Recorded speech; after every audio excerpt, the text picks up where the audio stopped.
गरीब आदमी को कर्ज की जरूरत पड़ गई, 1000 दिनार चाहिए। मैं कह चुका हूं कि दिरहम चांदी का होता था, दिनार सोने का। अब 1000 दिनार लेना है। तो जिस बंदे से उसने कहा, अगरचे वो नेक बंदा था, उसने कहा यार 1000 दिनार दे दो। तो कहने लगा कोई गवाह है तेरे पास? वो कहने लगा गरीबों का गवाह कौन होता है?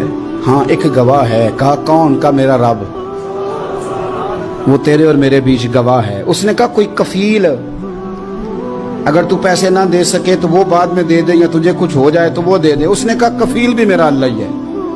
मेरे पास अगर है तो रब करीम का नाम है, अगर एतमाद कर सकता है तो कर ले। बंदा नेक था, उसने कहा रब के नाम पे, रब की किफालत पे, अल्लाह को गवाह बना के मैं तैयार हूं तुझे 1000 देने की। उसने 1000 दिनार दे दिया। वक्त वापसी का तय हो गया।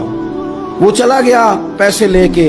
उसने पूरी मेहनत की कि मैंने वक्त पे पैसे लौटाने, पूरी मेहनत भी कर ली, अल्लाह ने मदद भी कर दी, पैसे भी उस तारीख को उसे मिल गए। बाद लोगों का तो लौटाने का दिल ही नहीं ना होता। फरमाया हदीस पाक में कि तू लौटाने का इरादा कर, रब तेरी मदद भी फरमाएगा। लेकिन यहाँ बहुत सारे लोग कहते हैं खैर है, इरादा ही नहीं। तो फिर जिस तरह का बंदे का गुमान हो, रब भी उसी तरह का मामला फरमाता है।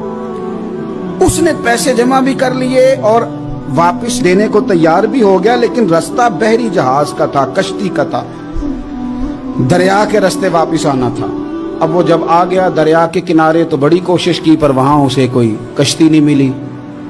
वक्त पे पैसे लौटाने हैं, सफर करना है, अब सवारी मुयस्सर नहीं है। सोच सोच के परेशान था कि मैंने तो अल्लाह के नाम पे लिए।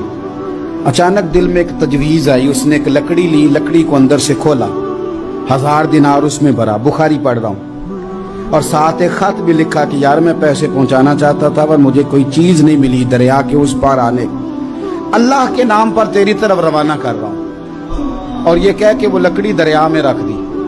वो लकड़ी डूब गई है, वापस आ गया। वो जिसने पैसे लेने थे वो ऐन मुकर्ररा वक्त पर दरिया किनारे आया। सुबह से सरे शाम तक उसने इंतजार किया। दिल ढलने लगा तो दिल में ख्याल आ गया कि यार नहीं, उसने देने ही नहीं, झूठा वादा कर गया, पहुंचा ही नहीं वक्त पे।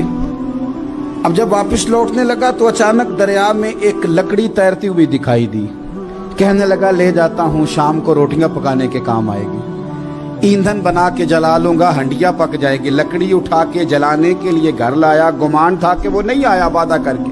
अल्लाह को कफील और वकील बना के और गवाह बना के फिर भी नहीं आया। लकड़ी लेके घर गया, बुखारी है। और जब उसको चीरा ना कि मैं इसकी आग जलाऊंगा, खोला तो अंदर से 1000 दिनार भी निकल आया, खत भी निकल आया। अब जरा समझना, उसके दिल में बात किसने डाली कि तू लकड़ी में पैसे डाल दे? अल्लाह ने। उस बंदे को मुकर्ररा वक्त पे किनारे भेजा किसने? लकड़ी सिर्फ उसी के हाथ आई तो ये बंदोबस्त किया किसने? अल्लाह ने। घर जाके चीरी तो पैसे बाहिफाजत उस तक पहुंचाए किसने? तो फिर हमें भी तवज्जो अल्लाह की जानिब भी करनी चाहिए। हमारे पे दिल की तवज्जो रब की तरफ ही होनी चाहिए ना। हमें इधर उधर जाने की, देखने की, बंदों पर गौर करने की जरूरत क्या है? वो पैसे पहुंच गए, ये वहां अपनी जगह पे परेशान था। इसने 1000 दिनार और जमा किया।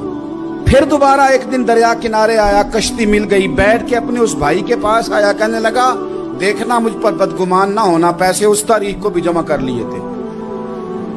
दरिया पे आया था पर कश्ती नहीं मिली थी। फिर मैंने ना लकड़ी में डाल के, खत डाल के तेरी तरफ भेज भी दिए थे, लेकिन आज मैं फिर लेके आ गया हूं। वो कहने लगा खुश हो जा, जिस रब को तूने मेरा और अपना गवाह बनाया था उस रब ने मेरे तक पहुंचा भी दिए हैं। जब लोग अल्लाह को गवाह बनाते हैं, रब की जानिब अपनी तवज्जो करते हैं, अपनी चाहतों, ख्वाहिशात और अपनी सारी चिट्ठियां अपने रब करीम की रहमत की तरफ रवाना करते हैं, फिर अल्लाह अपने बंदों को मायूस नहीं करता। अल्लाह अपने बंदों को नवाज देता है।